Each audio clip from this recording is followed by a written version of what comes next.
ఉన్న బంగారాన్ని విడిపించి ఆ రోజు ఆన్లైన్ రేటుకే మేము కొంటాం. Sharma gold company. నమస్కారం, వెల్కమ్ టు సుమన్ టీవీ. నేను గీతాంజలి. ప్రస్తుతం మనతో పాటు ఇస్కాన్ నుంచి ప్రణవానంద ప్రభుజీ ఉన్నారు. ప్రపంచవ్యాప్తంగా ఎన్నో దేశాల్లో ఆ కృష్ణ భగవానుడి లీలల గురించి ప్రవచనాలు చెబుతూ ఎంతో మంది జీవితాల్లో మార్పును తీసుకొచ్చారనే చెప్పుకోవాలి ప్రణవానంద ప్రభుజీ గారు. ఎందుకు అనంటే ఎన్నో బాధలు మేము పడ్డామని, మా జీవితంలో కొన్ని మేము మార్చుకోలేకపోతున్నామని ఇబ్బంది పడేవాళ్ళు కేవలం వారి ప్రవచనాలు విని మార్పు చెందారు. ఆ కృష్ణుడి గురించి ఇంకా బాగా తెలుసుకోగలుగుతున్నారు. అలాంటి వారిని స్టూడియోకి ఆహ్వానించాము. అయితే ఇవాళ మనకున్నటువంటి కొన్ని సందేహాలని గురువుగారి మాటల్లో విని అవి నివృత్తి చేసుకుందాము. అలాగే ఎన్నో పర్వదినాలు కూడా రాబోతున్నాయి ప్రస్తుతం, వాటి గురించి కూడా వారి మాటల్లో విందాం. హరే కృష్ణ ప్రభుజీ. హరే కృష్ణ మాతాజీ. ఎలా ఉన్నారు? బాగున్నాం, మీరు ఎలా ఉన్నారు? చాలా బాగున్నాను. ఆ కృష్ణయ్య దయ వల్ల అంతా బాగున్నాం. మీరైతే చాలా బిజీగా ఉన్నారు, దేశ విదేశాలు వెళ్తూ ఉన్నారు. అక్కడ ఆ కృష్ణయ్య గురించి చెప్పటం కానీ, ఆ స్టేటస్లు అవి చూస్తాను కదా, భలే సంతోషం అనిపిస్తుంది. అంటే మీతో ప్రయాణం అనేది అప్పుడప్పుడు జరిగినా చాలా సంతోషం అనిపిస్తూ ఉంటుంది. పర్వదినమే శ్రీకృష్ణాష్టమి అందరికీ ఇష్టమైన పండుగ. మరీ ముఖ్యంగా తల్లులకి బాగా ఇష్టం. ఎందుకంటే వాళ్ళ పిల్లల్ని చిన్ని కృష్ణయ్యలాగా తయారు చేసి కృష్ణయ్యే వచ్చాడు, ఇంట్లో ఉన్నాడు అన్నట్టుగా మురిసిపోతూ ఉంటారు.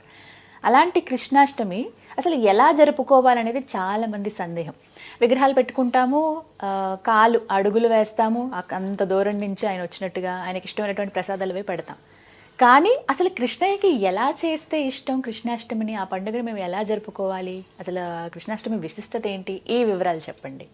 భగవంతుడు ఎంత దయ కలగవాడు, ఎంత ప్రేమ కలిగిన వాడు అన్నదానికి ఒక ఉదాహరణ చెప్పాలి అని అంటే ఆయన ఈ ప్రపంచంలో అవతరించడం. ఇప్పుడు చూడండి, ఎవరైనా అన్ని రకాల కంఫర్ట్స్, అన్ని రకాల సుఖాలు ఉన్న ప్రదేశాన్ని వదిలేసి ఏదన్నా ఆస్టియర్ ప్రదేశానికి వెళ్తారా? ఎవరు వెళ్ళడానికి ఇష్టపడరు. అందరూ ఎక్కడైతే బాగా ఉంటుందో అక్కడే ఉండాలనుకుంటారు. కానీ ఆయన వైకుంఠాన్ని వదిలేసి ఈ ప్రపంచంలోకి మళ్ళీ వస్తూ ఉంటారు. యదా యదా హి ధర్మస్య గ్లానిర్భవతి భారత. ఎక్కడైతే ధర్మాన్ని సంస్థాపన చేయాలో, ఎక్కడైతే తన భక్తులు తన కోసం ప్రార్థన చేస్తారో అక్కడ భగవంతుడు వచ్చేస్తాడనమాట. శ్రీకృష్ణుడు స్వయంగా ఈ భూలోకంలో ఆవిర్భవించారు. ఎవరికి ఆవిర్భవించారు? దేవికి వసుదేవుడికి. ఎంత ప్రేమ భగవంతుడికి అని అంటే, మీరు చూడండి, చాలా మందికి ప్రశ్న, అసలు భగవంతుడు ఎందుకు ఆవిర్భవిస్తారు, అసలు ఎందుకు ఆయన అవతారాన్ని స్వీకరించారు? ఒకసారి ఒక రాజుగారు వెళ్ళి ఒక ప్రశ్న అడిగారనమాట తన మంత్రి గారు. అయ్యా, ఎందుకు మీ దేవుడు అవతారాలు స్వీకరిస్తారు? మా ఆయన అయితే ఎప్పుడు స్వర్గంలో కూర్చొని అక్కడ నుంచి శాసిస్తారు, మీరు ఎందుకు ఇన్ని అవతారాలు స్వీకరించాల్సి వస్తుంది? మీ భగవంతుడికి అక్కడ నుంచే పని చూడొచ్చు కదా అని అంటారనమాట. అప్పుడు ఆ మంత్రి గారు అంటారు, రేపు ప్రొద్దున రండి, ఒకసారి నది తీరానికి నేను చూపిస్తాను అని అంటారు. సరే అని రాజుగారు వెళ్తారు. నెక్స్ట్ డే ఒక పెద్ద బోట్ ఏర్పాటు చేసి ఉంటుంది. దాంట్లో చాలా మంది సైనికులు ఉంటారు, మంత్రులు ఉంటారు. ఈ రాజుగారిని రమ్మంటారు. సరే అని బోట్ ఇలా నది లోపల వెళ్తూ ఉంటుంది. బోట్ ఎప్పుడైతే నది మధ్యలోకి వచ్చేసారో రాజుగారి పిల్లవాడిని తీసుకెళ్లి నీళ్ళలో పడేస్తారు. పడేయంగానే ఒక్క నిమిషం రాజుగారు హఠాత్ అయిపోయి ఒక్కసారిగా దుంకేస్తారు నీళ్ళ లోపలికి కాపాడడానికి. కాపాడేసి ఎలాగోలాగా ఆ పిల్లవాడిని పట్టుకొని తీసుకొచ్చి బయటపడేస్తారు. నీళ్ళంతా బయటికి తీసుకెళ్లి చాలా జాగ్రత్తగా ఆయన పెట్టుకుంటాడు. వెంటనే ఈ మంత్రిని అడుగుతాడు, ఎంత ధైర్యం ఉంటే నువ్వు నా పిల్లవాడిని లోపల పడేస్తావు అని అంటే, మంత్రి గారు అన్నారు, అయ్యా సరే నీ పిల్లవాడిని పడేస్తాను, ఇంతమంది భటులు ఉన్నారు, ఇంతమంది మంత్రులు ఉన్నారు, ఇంతమంది నీ పర్సనల్ అసిస్టెంట్లు ఉన్నారు, ఎవరినో ఒకరిని పంపించకుండా నువ్వే ఎందుకు దుంకావు అంటే, నా పిల్లవాడు అంటే నాకు ప్రేమ, వాడిని కాపాడడానికి దుంకాను. అంతే మన భగవంతుడు కూడా.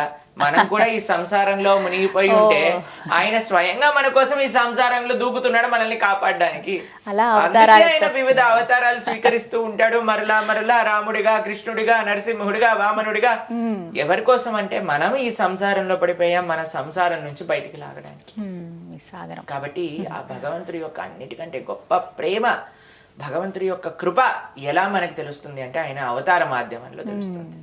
అది కూడా కృష్ణావతారం ఎంత దగ్గరగా మనందరికి. ఇందాక మీరు అన్నారు కదా, తల్లులకి చాలా ఇష్టం. ఎందుకంటే చిన్నపిల్లలంటే ఎవరికైనా ఇష్టం అండి. వాళ్ళు ఏం మాట్లాడినా మనకి ముద్దుగా అనిపిస్తుంది. ఎంత అల్లరి చేసినా సరే మనం ఊరుకుంటాము. ఏం చేసినా సరే వాళ్ళు అనేది నిజంగా మనల్ని అంటున్నారో లేదో తెలియదు, కానీ మన భావన ఉంటుంది, అరే వాడు నన్ను అన్నాడు, అమ్మ అన్నాడు చూడు, నాన్న అన్నాడు చూడు, తాత అన్నాడు చూడు అని. పిల్లల్ని మోహిచ్చేస్తారు అందరూ కూడా. పిల్లల పట్ల కోపం ఎవరికి రాదండి సహజంగా.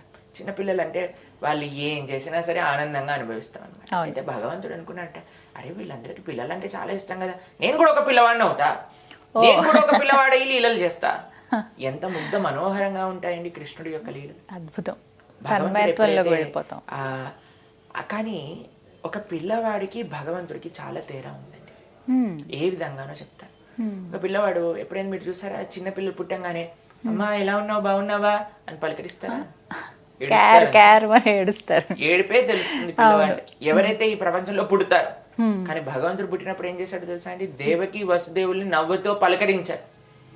ఆయన ఆవిర్భవించటమే చిన్న పిల్లవాళ్ళ ఆవిర్భవించలేదు, శంఖచక్ర గదా పద్మాలు పట్టుకొని ఆవిర్భవించారు. జలధరు దేవు నాజాను చతుర్బాహు సరసీలు జాక్షు విశాలాక్షు జారు గదా శంఖ చక్ర పద్మ విలాసు కంఠ కౌస్తువమణి కాంతిబాను కమనీయ కటిసూత్ర కంకణ కేయూర శ్రీవత్సలాంచ నాంచిత విహారు సులకుండల ప్రభాయుత కుంటల లాటు వైడూర్య మణి గణవర కిరీటు బాలు పూర్ణేందు రుచిజాలు సుగుణాల బాలు భక్తలోకపాలు కృపా విశాలు చూచి తిలకించి పులకించి యొబ్బి చెలరేగ వసుదేవుడు ఉత్సహింపే అంటాడు పోతన గారు భాగవతంలో. ఒక పెద్ద ఉత్సాహంగా ఉండిందనమాట దేవకి వసుదేవులకి. ఎలా చూసారు అని అంటే శంఖ చక్ర గదా పద్మాలు, కిరీటం పెట్టుకొని, వైజయంతి మాల, కమలాలతో మాల, తులసీ దళాలతో మాల, పట్టు పీతాంబరం కట్టుకొని, అమ్మా నానా మీరు ఎవరో తెలుసా మీకు పూర్వజన్మలో అని వాళ్ళ వృత్తాంతం అంతా చెప్పేశారు కృష్ణుడు. అందుకే మనము ఈ ప్రపంచంలోకి వస్తే దాన్ని పుట్టుక అంటారు. కానీ కృష్ణుడు ఈ ప్రపంచంలోకి వస్తే ఆవిర్భవించుట అంటే. ఎలాగైతే సూర్యుడు ప్రతిరోజు ఉదయిస్తారు, సాయంత్రం పూట అస్తమిస్తారు, మనం ఇలా అన్నాం కదండి, సూర్యుడు పుడతాడు సాయంత్రం పూట చనిపోతాడు అంటారా? మనకు కనిపించట్లేదు, ఇంకెక్కడో ఉన్నాడు ఆయన. అంతే. కాబట్టి భగవంతుడు కూడా ఆయనే ఇప్పుడు పుట్టాడు ఇప్పుడు వెళ్ళిపోయారు అనేది ఉండదండి. మనకి కనిపించట్లేదు కానీ ఆయన ఇంకెక్కడో లీలలు చేస్తూ ఉన్నారు. భగవంతుడి యొక్క అవతార ప్రయోజనమే మనందరి యొక్క మనస్సు ఆయన పైన ఆకర్షింప చేయడానికి, ఆయన లీల ద్వారా. అందుకే జన్మ కర్మచ మే దివ్యం అని భగవంతుడు చెప్పాడు భగవద్గీతలో. దివ్యమైనది, జన్మతో సాక్షాత్తుగా. ఎవరండి అలా మాట్లాడి అంత చక్కగా తల్లిదండ్రుల్ని ఉదార్చి వాళ్ళని అయ్యన్న నీ అడ్రస్ లో డ్రాప్ చెయ్యి అని చెప్పి వసుదేవుని తీసుకెళ్లి గోకులంలో దిగేశాడనమాట కృష్ణుడు. ఎంత ఆనందం, ఎంత ఆనందం చెప్పండి. కాబట్టి ఆ కృష్ణ పరమాత్మ ఆవిర్భవించిన రోజు జన్మాష్టమి. శ్రావణ మాసంలో వచ్చే శుద్ధ అష్టమి రోజు మనం జన్మాష్టమి చేసుకుంటాం. ఏం కావాలి భగవంతుడికి, ఎలా చేసుకోవాలి కృష్ణాష్టమి అని మీరు అడిగారు. భగవంతుడికి ఏం కావాలి ఆయన పెద్ద లిస్ట్ ఇచ్చేసారండి. అవునా? ఎలా జరుపుకోవాలండి మరి?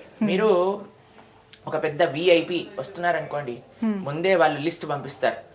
ఇవి ఇలా సిద్ధం చేసి ఉండాలి, ఇదే తీసుకుంటారు, ఇదే ఉండకూడదు, ఇవి ఉండకూడదు, ఈ పదార్థాలతో చేయాలి, ప్యూర్ ఆర్గానిక్ ఘీ యూజ్ చేయాలి, అన్ని ఆర్గానిక్ ఫార్మ్ ఇంగ్రీడియంట్స్ తోటే వంట చేయాలి, అవి ఇవన్నీ ఓ పెద్ద లిస్ట్ వస్తుంది అనమాట. తర్వాత ఇంత సెక్యూరిటీ గార్డులు ఇలా ఉండాలి, ఎవరు ఉండకూడదు, రోడ్ అంతా ఖాళీగా ఉండాలి. మన కృష్ణుడు చెప్పిన ఒక చిన్న నార్మల్ విఐపి, ఒక మెయిన్ పర్సనాలిటీకే ఇంత పెద్ద పెద్ద లిస్టులు పంపిస్తారండి. అనంత కోటి బ్రహ్మాండ నాయకుడు ఎంత పెద్ద లిస్ట్ ఇచ్చాడో ఒకసారి ఆలోచన చేయండి. చెప్పనా ఆయన ఏం లిస్ట్ ఇచ్చాడు? పత్రం పుష్పం ఫలం తోయం, ఈ 4 మాత్రమే ఇచ్చాడు. కృష్ణుడు అడిగింది 4. పత్రం పుష్పం ఫలం తోయం. అన్నిటికంటే చాలా ట్రికీ వర్డ్ ఒకటి యూజ్ చేశాడు ఆయన. పత్రం పుష్పం ఫలం తోయం యోమే భక్త్యా ప్రయత్న. ఈ 4 భక్తితో సమర్పించాలి. ఏంటి పత్రం అని అంటే తులసి దళములు కానీ ఏవైతే పత్రం ఉంటుందో, ఆకులు, భగవంతుడికి ప్రేమతో ఒక్క చిన్న తులసి, మనం వింటాం కదండి రుక్మిణీదేవి ఒక తులసి దళంతో కృష్ణుడిని ఆకర్షింపజేసుకుంది. పత్రం పుష్పం పూలు, పత్రం పుష్పం ఫలం అంటే ఫలములు, తోయం అని అంటే నీరు పాలు అలాంటి ఏమన్నా ద్రవ్యాలు. కేవలం ఈ మాత్రము భగవంతుడికి ప్రేమతో సమర్పణ చేయటం చేత ఆయన మన వశమైపోతాడు. అది భగవంతుడి దగ్గర ఉండే ఒక అద్భుతమైన గుణం అండి. ఆయనకి ఏ ఆడంబరాలు అవసరం లేదు, ఆయన అడగరు. కానీ మనకి ఎంత ప్రేమ ఉంటే మనం అంత చేస్తాం కదండి. కాబట్టి కృష్ణాష్టమి ఆ కృష్ణుడు మనకి జీవితంలో ఇచ్చిన కృప, కృష్ణుడు అవతరించిన లీలలు ఎప్పుడైతే మనం భాగవతం ద్వారా భగవద్గీత ద్వారా ఆయన ఇచ్చిన బోధనలు ఎప్పుడైతే మనం వింటామో, కృష్ణం వందే జగద్గురు, అటువంటి జగద్గురువుకి మనందరి యొక్క కొంతమంది ఆయనని చిన్న పిల్లవాళ్ళలా భావిస్తాడు, కొంతమంది ఆయనని ప్రియుడిలా భావిస్తారు, కొంతమంది ఆయనని ఫ్రెండ్ లా భావిస్తారు, కొంతమంది ఆయనని స్వామిలా భావిస్తారు, ఒక గురువులా చూస్తారు, కొంతమంది గురువులా భావిస్తారు. అవును. కాబట్టి అందరూ కూడా తమ యొక్క కృతజ్ఞత, తమ యొక్క ప్రేమను కృష్ణుడికి ఎలా తెలుపుకుంటారు జన్మాష్టమి రోజు అని అంటే, మనకి లడ్డు గోపాల్ అని ఉంటారు, ఇలా పాకే కృష్ణుడు ఉంటాడు, లేదా రాధాకృష్ణుల యొక్క విగ్రహాలు ఉంటాయి కొంతమంది దగ్గర. అయితే మనం చక్కగా అభిషేకం చేసుకోవాలి భగవంతుడికి. రాత్రి వరకు, అర్ధరాత్రి వరకు ఉపవాసం ఉండాలి అని నియమం కృష్ణాష్టమి రోజు. రాత్రి 12 o'clock వరకు. అప్పుడు భగవంతుడికి అభిషేకం చేసి నైవేద్యంలో ఆ రోజు విశేషంగా చెప్పన్ భోగం చేస్తారు. మీకు తెలుసా చెప్పన్ భోగం అంటే 56 రకాలు చేస్తారు. 56 రకాల నైవేద్యములు, ముఖ్యంగా తీపి నైవేద్యములు అన్ని కూడా కృష్ణుడికి చేసి, రకరకాల నైవేద్యములు చేసి, తులసి, కృష్ణుడికి పెట్టే ప్రతి ద్రవ్యం పైన తులసి ఉండాలి.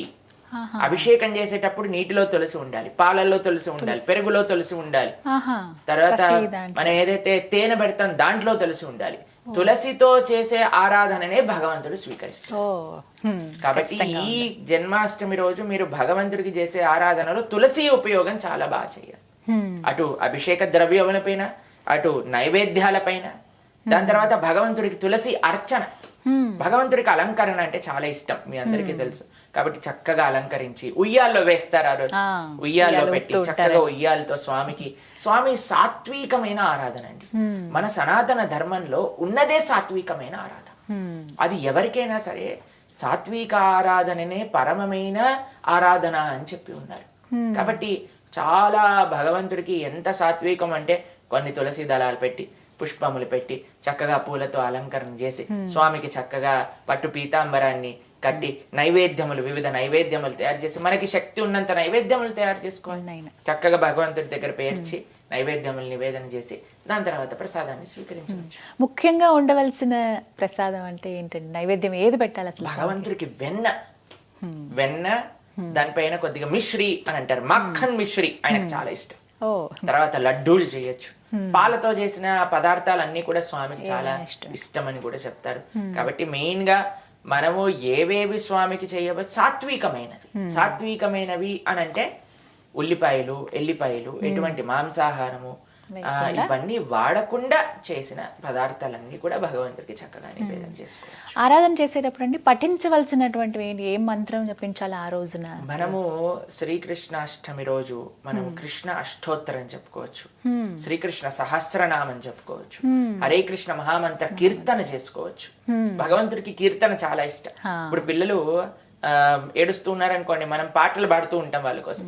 కాబట్టి కృష్ణుడు చిన్న పిల్లవాడు కదా, కాబట్టి చక్కగా హరే కృష్ణ కీర్తన ఎంత మంచిగా పాడుతూ, వివిధ కీర్తనలు, ముద్దుగారే యశోద, ఎన్ని అన్నమాచార్య కీర్తనలు, త్యాగరాజ స్వామి వారి కీర్తనలు, కృష్ణుడి పైన లేని పాటలా అండి. ఎంతమంది అద్భుతంగా రచించిన కీర్తనలు పాడుతూ ఆయన చిన్న పిల్లవాడిగా భావించి ఆయనను ముద్దు చేయాలన్నమాట. ఆ రోజు మెప్పించడానికి ప్రయత్నించాలి. కాబట్టి అలా కృష్ణాష్టమి. దాంతో పాటు విశేషంగా మనమండి ఇంట్లో చేసుకుంటాం పూజలన్నీ, కరెక్టే. కానీ ప్రతి ఒక్క ఉత్సవం ఎప్పుడైతే మనం చేసుకుంటామో, ఒక దినచర్యలో ఉత్సవం రోజు మనం ఆలయానికి వెళ్ళటం కూడా ఒక పద్ధతిగా మనం పెట్టుకోవాలి. ఎందుకంటే ఇంట్లో వీఆర్ కన్స్ట్రెయింట్, ఇన్ని చేయగలుగుతాం. ఇప్పుడు చూడండి, మా ఆలయంలో కృష్ణాష్టమి రోజు కనీసం 2-3 వేల రకాల నైవేద్యములు భగవంతుడికి పెడతాం. 3,000 రకాల 2-3 వేల రకాలు ఉంటాయి నైవేద్యములు కంపల్సరీగా భగవంతుడికి ఉంటాయి. అభిషేకం, మహాభిషేకం, కనీసం ఒక 20-30 ద్రవ్యాలతో భగవంతుడికి అభిషేకం జరుగుతుంది. అలంకరణ వైభవంగా. ఇప్పుడు ఇస్కాన్ ఆదిలాబాద్ లో మేము కృష్ణ జన్మాష్టమి 25,000 మందికి ఏర్పాట్లు చేస్తున్నాం. కాబట్టి వైభవంగా జరుగుతుంది కదండి. కాబట్టి ఆలయంలోకి వెళ్ళి స్వామి ఆలయంలో కూడా మనం ప్రార్థన చేసుకోవడానికి ప్రయత్నం చేయాలి. ఇప్పుడు మన హైదరాబాద్ ఇస్కాన్ లో ఎంత ఘనంగా అబిడ్స్ లో ఉండే టెంపుల్ లో చాలా ఘనంగా కృష్ణ జన్మాష్టమి చేస్తారు. కాబట్టి మన దగ్గరలో ఉండే ఇస్కాన్ టెంపుల్ కి, కృష్ణ మందిరాలకి వెళ్ళి అక్కడ కూడా ఒకసారి దర్శనం చేసుకోండి.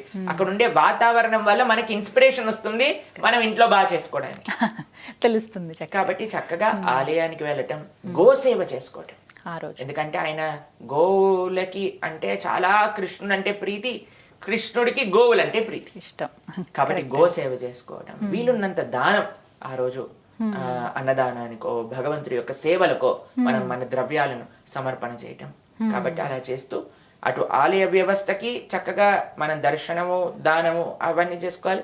అలానే మన ఇంట్లో ఉండే స్వామికి కూడా చక్కగా ఆరాధన, అలంకరణ, నైవేద్యము, దీపధూపాదన్ని కూడా చేసుకోవాలి. మన తెలుగు వారి యొక్క సాంప్రదాయం అంటే దక్షిణ భారతదేశంలో ఇలా అడుగులు వేస్తారండి. అవును, ఎవరైనా చిన్న పిల్లలు ఉంటే చిన్న పిల్లలతో వేస్తారు, లేదా చేతులతో అడుగులు వేస్తారు. కృష్ణుడు మన ఇంటికి వచ్చినట్టు భావన చేస్తారు. కాబట్టి అన్నిటికంటే ముఖ్యం కృష్ణుడు తేవచ్చు, కానీ కృష్ణుని పంపించేయకూడదు అనమాట. కృష్ణుడి ఇంట్లోనే ఉంచాలి. కృష్ణుని ఇంట్లోనే ఉంచాలి అని అంటే ఎప్పటికీ ఆయన కృష్ణ జన్మాష్టమి ఒకటి బర్త్డే చేసేసి పాపం పిల్లవాడిని వదిలేశారనుకోండి ఎలా ఉంటుంది చెప్పండి ఆయనకి. అలానే కృష్ణుని పెంచుకుంటూ ఉండండి జన్మాష్టమి నుంచి. కృష్ణుని పెంచుకోవటం అంటే కృష్ణ భక్తిని మంచిగా ఆచరిస్తూ ఉండటం. ఆ రోజు సంకల్పం తీసుకోండి, కృష్ణ ఈ రోజు నుంచి నీ భక్తి శ్రద్ధలతో మిమ్మల్ని ఆరాధన చేస్తాము, ఒక మంచి ధర్మ మార్గంలో భగవద్గీత చదువుతాను, నువ్వు చెప్పిన విషయాలు అర్థం చేసుకుంటాను అంటే కృష్ణుడు ఎప్పుడు ఇంట్లోనే ఉంటాడు, ఇంకెళ్ళడు. నెక్స్ట్ డే మార్నింగ్ ఇంట్లో తుడి చేసిన అడుగులు ఆయన ఇంట్లోనే సెటిల్ అయిపోతాడు పర్మనెంట్ గా. మనకు కానీ భక్తి ఉంటే, మనకు కానీ ఆ ప్రేమ చూపించగలిగింది. కాబట్టి కృష్ణాష్టమి రోజు కాదు, మనకి ప్రతి రోజు కృష్ణాష్టమి. అది మన జీవితాన్ని యొక్క లక్ష్యం. అలా జరుపుకోవాలి. నిజమే. ఒకసారి నమ్ముకుంటే ఉండు అంటే ఆయన ఎప్పుడు మనతోనే ఉంటారండి, అది మాత్రం నిజం. చాలా చక్కగా వివరించారు. చాలా సందేహాలు ఇవి ఎలా జరుపుకోవాలి ఏంటి అనేది. ఇంట్లో పూజ చేసుకోవడం, అలాగే ఆలయానికి వెళ్ళటం, గోసేవ చేయడం అనేది అదొక విధిగా పెట్టుకోవాలి అందరూ. చాలా చక్కగా వివరించారు ప్రభుజీ. హరే కృష్ణ. హరే కృష్ణ.